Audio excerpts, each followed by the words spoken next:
listeners are in for a really important episode today because we have had a lot of recent traffic to our website based on a really popular article, based on how many people are reading it and getting value from it, that I thought that it was important that, we have an actual podcast about this article on erectioniq.com that's all about mental blocks and erectile dysfunction. So I will definitely make sure to link to that so people can check it out after they listen to this podcast. So Mark, please remind listeners as to erectioniq.com and what it's all about and what our resources are all about, and why in this era of Dr. Google, it's actually important that patients remain vigilant when it comes to these sexual health resources. And I'll just make the plug as to why we think our website is actually one of the resources out there that is thoroughly vetted and can be trusted. Erection IQ is a website that we launched about a little bit less than 2 years ago. Okay. The original intention was to host the course and the podcast. I think what became apparent was that while the podcast, we do try to make each episode very topic-oriented, because erectile dysfunction and the human sexual experience is so complex, as we get into topics on the podcast, we have a tendency to be a little bit less organized in our thinking. As organized as I think we are, we have a tendency to be a little bit less organized than we can be with the written word.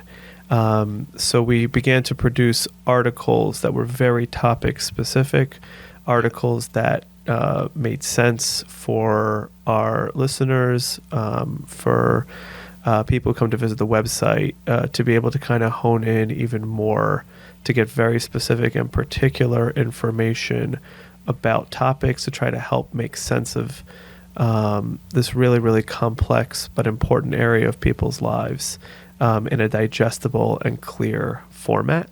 Got it. So tell me what a mental block is, and there must be a lot of men out there dealing with this in the sexual realm, because this article has been really overwhelmingly popular, which, we like people coming to our website, but I don't like to see that, so many people are struggling with this issue. Yes, it's a great question. So a mental block is a little bit hard to define because it is not exactly a clinical term necessarily. I think it's more of a vernacular. It's more of a is it slang? I don't think I would call it slang. I think it's just more of it's a descriptor of I think the way people experience this much more than it is a clinical term. It's not a textbook term that you would see studying as a therapist, so to speak. So I do not recall everything I've read over the years. It certainly is not a common term, sure, even if it shows up in the literature. Sure. If it does, it probably is in the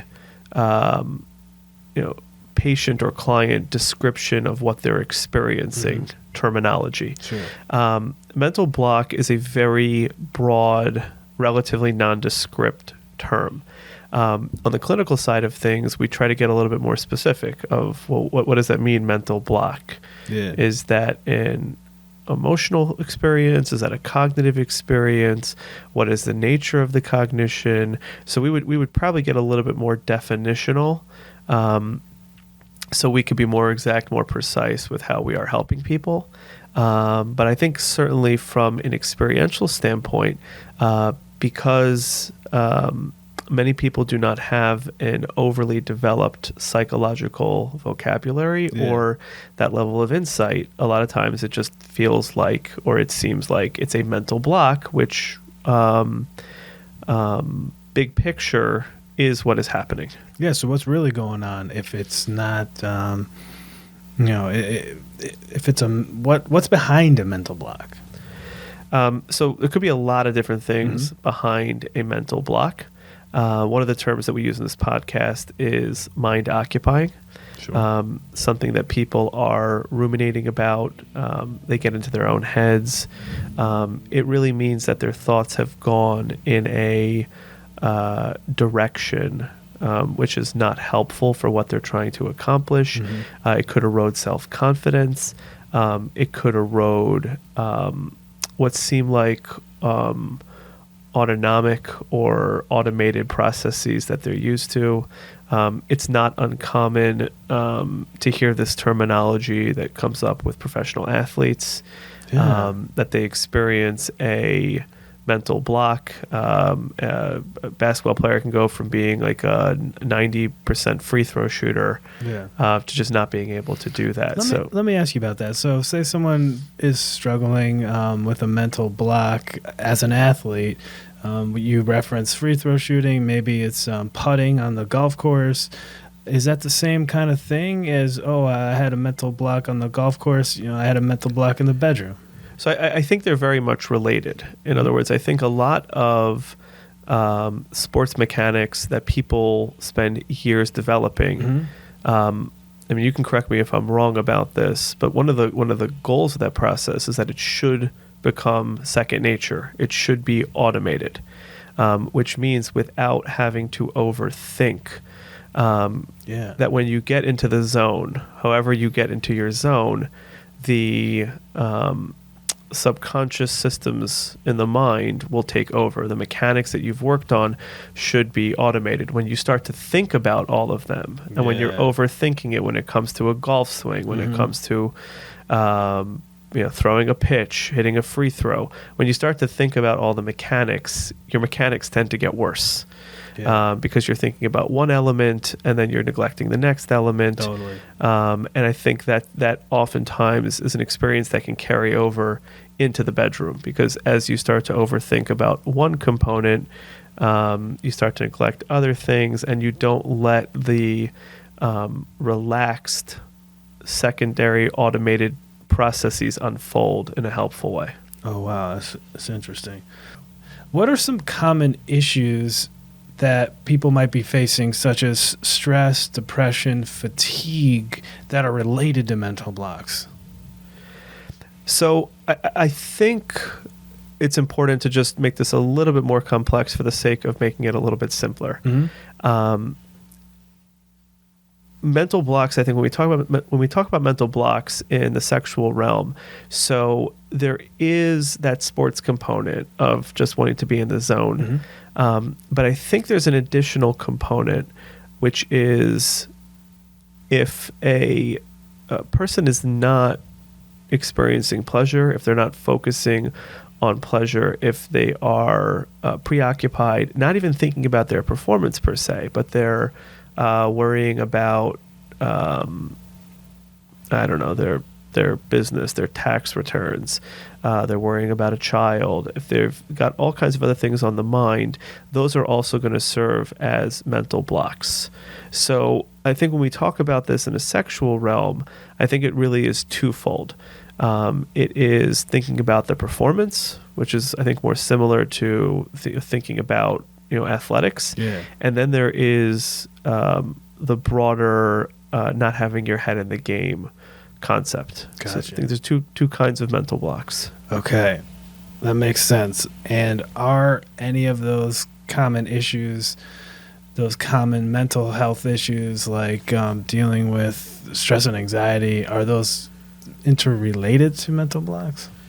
So I think those would be an example of those more broad mental blocks. That if you're stressed, if you're anxious, things that have nothing to do with sexual performance per se, or at least seemingly don't have anything to do with sexual performance, they certainly can, create mental blocks toward the pleasurable side of things. So, as an example, if somebody has a really important meeting the next day, and they spent 3-4 days preparing for it, and they're feeling really anxious about that, they may experience a mental block insofar as a partner can try to engage them and entice them, and they're just not responsive. Got it. So they're not even thinking about the sexuality or the sexual components of that experience. Their mind is really somewhere else. Got it.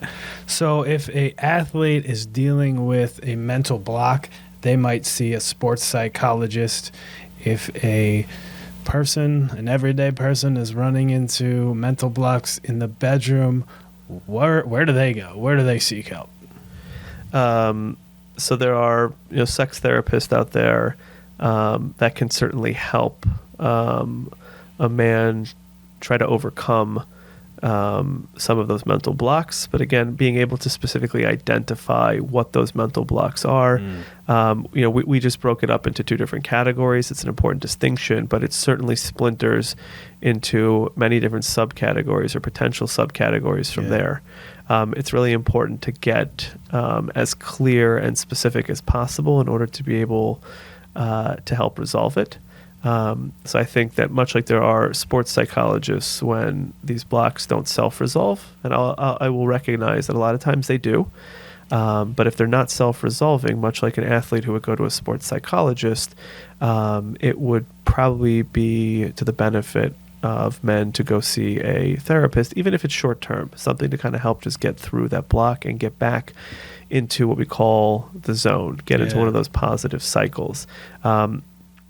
I don't know too much about sports psychology that I can speak about it intelligently, but I would imagine that a lot of what they're trying to do is not get the athletes to focus on technique.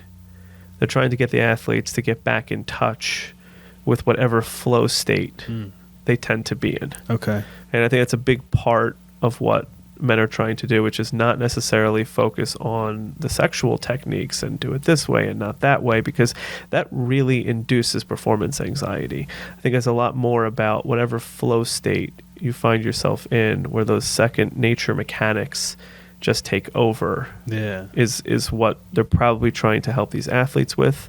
And it certainly is something that would help men who are experiencing mental blocks in their sexual performance. And how would you define flow state? Is that just simply when you don't need to think to do something? It's kind of second nature. How would you define flow state? Yeah, I think it's when that second nature element is something that you don't need to think about. And this goes way beyond athletics. There's so many things that we do by second nature. Yeah. And once they're called into question, we begin to focus on it, and then it becomes something that actually becomes a little bit more challenging. So I think a lot of times it's a matter of getting back to what I'm calling that like flow state, where we're not thinking about these things that are automated in our second nature. And when it comes to sex, I think that's when pleasure can be the primary focus, because we're not worrying about the back end mechanics. Yeah, no, I like the sports psychologist metaphor, because I think you're right. Why would a sports psychologist be there? They're not the coach that's helping you with technique. Similar to, if you've identified mental blocks are a problem in the bedroom, then you're not going to really, technique isn't what's the issue. It's that psychological side of things. That's right. Awesome. Any other final thoughts before we wrap up? So again, I understand that people are feeling a mental block, but I want to emphasize again, a mental block is a very non-specific term. There could be a lot of things going on when we talk about mental blocks. So I can definitely understand and relate to the idea of, I know it's up in my head. I know that I'm feeling something. It is very helpful to be able to get to the details of that if you're really trying to resolve and overcome a persistent mental block.